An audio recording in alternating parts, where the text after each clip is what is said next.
সাপ্তাহিক শ্রেষ্ঠ দিন, যেই দিন সম্পর্কে রাসূলুল্লাহ সাল্লাল্লাহু আলাইহি ওয়াসাল্লাম বলছেন, খয়রু ইয়াউমিন তলাত ফিহি শামসু ইয়াউমুল জুমআহ, যতগুলো দিনে সূর্য উদিত হয় তথা যত দিন রয়েছে তার মধ্যে সর্বশ্রেষ্ঠ দিন হচ্ছে জুমার দিন।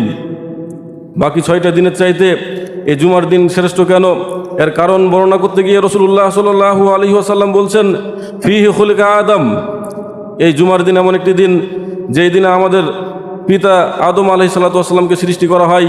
ওয়া ফিহি উদখিলাল জান্নাহ, আর এই জুমার দিনে তিনাকে জান্নাতে প্রবেশ করা হয়। ওয়া ফিহি উখরিজা মিনহা, আর এই জুমার দিনে তিনাকে জান্নাত থেকে বের করে দেওয়া হয়। ওয়ালা তাকুমুস সাআতু ইল্লা ফি ইয়াউমিল জুমআহ, আর কিয়ামত কায়েম হবে এই জুমার দিনে।